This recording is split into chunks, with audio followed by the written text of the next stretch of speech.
We don't often talk about camera gear on this channel because we're just more interested in the creative side of photography as opposed to the technical side. But if you're curious as to what cameras we've been using lately, we'll show you what we have in our camera bag for both film photography and digital in this video. And thanks to Squarespace for sponsoring it.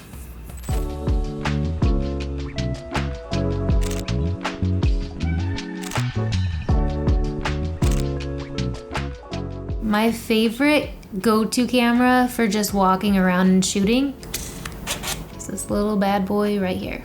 This is the Olympus mju-ii. It's just a simple 35mm point and shoot camera. No settings to adjust really. It's very straightforward. And it's great for just capturing moments that we want to keep for ourselves and not worry so much about, the technicalities of getting everything perfectly in focus, perfectly exposed, etc. It's just a fun walk around camera to have. Yeah, and also it feels kind of nostalgic to me. It reminds me of taking photos when I was a kid, which is where I first learned to really like photography.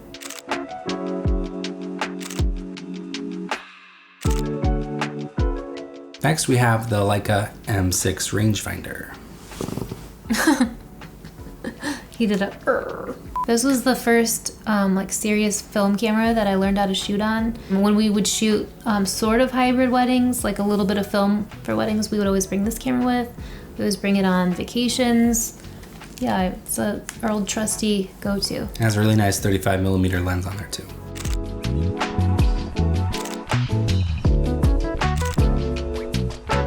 The newest addition to our film camera lineup is the Nikon F3.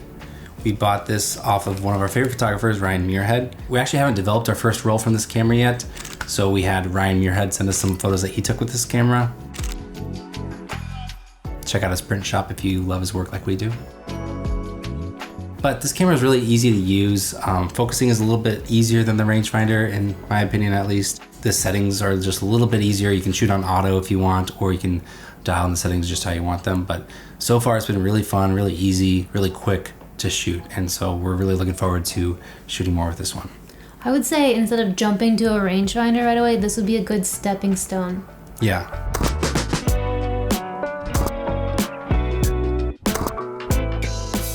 Next, we have our medium format camera. This is the Mamiya RZ67. It has a waist level viewfinder. So if you're not used to that, it kind of takes a little bit to get used to, but it's really good for more methodical, thoughtful shoots. And the photos are extremely sharp, really beautiful. It has the most satisfying shutter release sound of all of our film cameras. It's so mechanical and it sounds so heavy duty. It's a lot of fun to use this camera. I kind of want to get the eyepiece for this one so you can hold it up and not just shoot at waist level. But yeah, we really enjoy shooting with this one.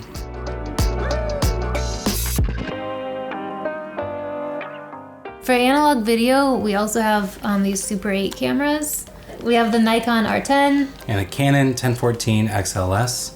They're both really fun to shoot with. It's really satisfying just to bring this with you on vacation or take home movies with it. Instead of having a bunch of individual video files that you have to now go edit into something to watch, instead you can just get this scanned and processed, and you can just watch all the clips you shot front to back. And we took this with us on our honeymoon, so we didn't feel like we were bringing work with us. Instead, we just had this nice memento device. So we just had really fun home videos from that trip. Yeah, I will say, just like all of our film cameras, or just like shooting film in general, when you shoot with these, you shoot very intentionally. It's not like you're constantly looking for a thing to shoot, so you can kind of be like more in the moment and enjoy yourself more, which is why I like bringing stuff like this on vacation. Mm-hmm. Yeah, you go and get a few clips and then you're then done. You just put it away and then enjoy yourself. The downside is it is expensive to get the film, get it processed and scanned. It's kind of an expensive hobby, but we really enjoy it. So for film, we usually shoot mostly with the Portrait series of film from Kodak. Portrait 400 is probably the most versatile, and it gives you like a lot of latitude if you under or overexpose a little bit. So the Portrait 400 is just a really good film stock to have with you.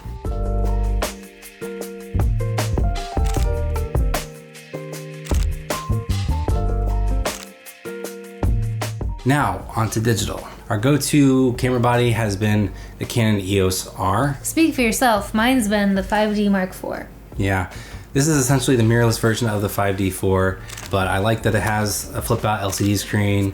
It's got eye detection autofocus, And since it's an RF mount for Canon's mirrorless line, we have this RF to EF mount right here. It also has a control ring, which allows you to control some camera functions. And so we have this set to our ISO. So it's just a really easy way to adjust that setting. I am probably a little bit more partial to 5D4. But it's better for video. It's also better for 4K video, which is kind of nice. So it's maybe a little bit more versatile, but 5D4 has just been our workhorse for so long. So the 5D4, when this came out, so I shot weddings starting in 2012, and I would primarily shoot on a 5D Mark II, and it had its limitations. So when the Mark III came out, I was so excited to upgrade, and then when the Mark IV came out, I was even more excited to upgrade. And then after I started using this camera, I was like, I'll never upgrade again. Like shooting most genres of photography, but especially weddings, you don't need anything really more than a 5D Mark IV. The color is great. It's pretty fast. For me, since I'm so short, I use the LCD screen? I use the LCD screen to look through when I have to get like up high or down low, and I don't have any reason to upgrade past this camera. The good news is both cameras are relatively affordable for like professional line, I guess. This is about, I think, $1,600, and you can get the 5D4 for around $1,600 to $1,800, I believe. So when we bought it, it was like $4,000. So it's come down a lot, and it's still an amazing camera.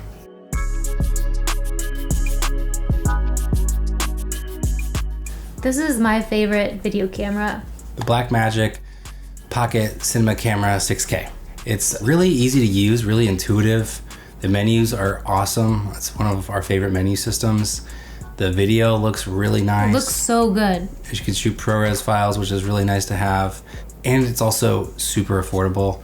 The screen on it's massive as well. It would be nice if it rotated and tilted and stuff, but.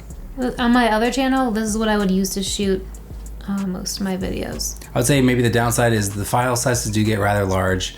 It does eat through those batteries, but I mean, luckily it uses the same batteries as our Canon 5D4s and EOS R, but it does go through those pretty quickly. And it's just a video camera. And you can shoot stills, but it's kind of limited. Yes, it's not as versatile as maybe some of our other cameras, but yeah. I love it. Another camera we got mostly for video usage actually was the 1DX, because it could shoot 120 frames per second, do autofocus, blah, blah, blah. What are you shooting with? This is a 5D. Not a 1D? No. Why would I need a 1D to shoot this? I have a 1D. I mean, it's more expensive, but it's a really nice camera. You shoot a lot of sports, moving action, you take hundreds of pictures of herons catching fish, because otherwise you don't need a 1D. Right, but I have a 1D. Yeah. And it also is obviously a huge powerhouse for photography as well. But since we don't really tend to shoot the type of photography where this camera really excels. That's the 1DX for you. Yeah. The 5D4 could never. We mostly have used it for video in the past, and now we've kind of phased it out and opted for more other cameras instead, like the Blackmagic that we just talked about, and the Canon C200, which we most recently replaced with the Canon C70, which is what we're shooting on right now. And that's so far is my favorite video camera. It's a huge upgrade from C200. So the C70 shoots in 10-bit, which is really nice to have because the C200 only did 8 or 12-bit, and there wasn't that happy medium, which we really wanted for YouTube videos. We wanted more bits. More bits, but not that many bits. It also has really nice like face detection autofocus. The autofocus is a big step up from the C200. It's the best autofocus of any camera I've ever used. Yeah, it's really nice. The color looks really good, and it's the Canon menus that we're used to, so it's a comfortable camera just to hop right in and start using. And for what it is, it's pretty lightweight. It's manageable for me to shoot on. Yeah, it's My kind of baby hands. Our new favorite lens addition is the Canon RF 15 to 35, which again is what we're using to shoot this video with. It's really sharp, really fast autofocus, and it has that built-in stabilization, which is nice for when we shoot video.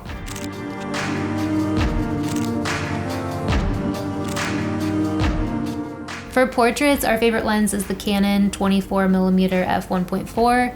I really wanted the 35 to be my like go-to, and I wanted this just to be like a backup lens.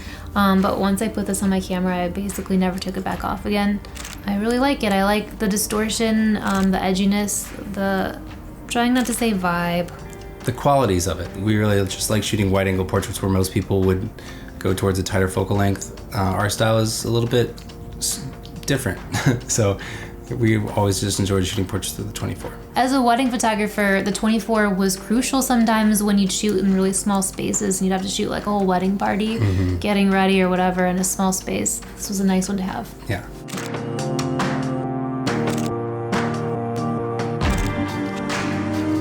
Our probably like all-time favorite in general is the Canon f1.4 35mm. This is the second version. The first version was good, but it had some chromatic aberration issues, and this one eliminated a lot of those issues, and it's sharper, super fast, really beautiful lens to work with, and we love shooting weddings with it.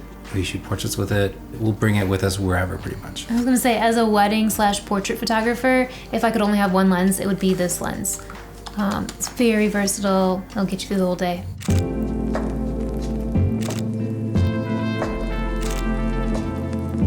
When we need a tighter focal length, we go with the 85mm f1.4. We used to have the f1.2 version, which you might think wider aperture, better, but it was actually kind of frustrating to use a lot of times. This one's a lot faster to focus. It has internal focusing, and so we've just had a better time using it, and also has stabilization. So in general, this is just a better lens. So we really like using this one when we need that tighter focal length.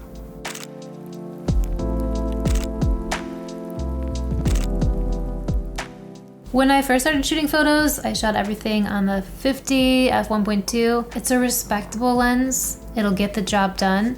To me, it just doesn't create that, like, I don't know. It's kind of middle of the road, I would say. Yeah, it doesn't create any drama that some of the wider lenses create, but yeah, definitely will get the job done in terms of portraits. Good safe standby at the old nifty 50. Is a nifty 50 like a junkier version? Some people it? say that the nifty 50 is the cheaper one. But I think this one's nifty just as much. So our go-to camera bag, we have this f-stop bag. It's really lightweight when it's empty, which is really nice.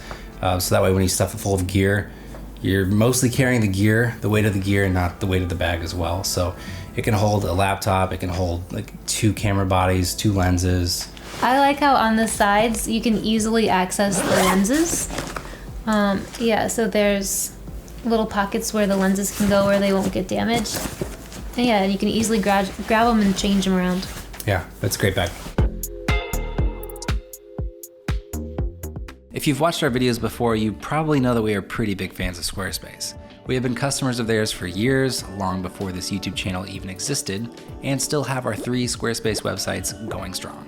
Usually we do something off the walls for our ad spots, like fake our elopement to trick my mom, spoof old MTV reality shows, or do our best Peloton commercial parody. But I wanted to let you know about some new things cooking over at Squarespace. If you're a photographer looking to diversify your revenue streams, check out their new member areas. This allows you to sell access to gated content like video classes, digital downloads, or newsletters. Frickin' sweet. You can also showcase your photography with Squarespace's professional portfolio designs. Customize the layout, look, and feel to make it your own. Also, you can schedule and book appointments straight from your website. You need to lock in client meetings? Well, they can easily see your availability and reschedule if needed, making your life a heck of a lot easier. And if that wasn't cool enough, you can save 10% off your first purchase of a website or domain when you go to squarespace.com/mangostreet, or just click the link in the description. Well, there you have it. That's what we've been shooting with lately. That's some of our favorite go-to pieces of gear. Maybe in the comments, maybe they should say what their go-to gear is in their camera bags, or gear that they hope to add to their camera bags, or gear that they hope to take out of their camera bags. Okay, we'll see you in the next one.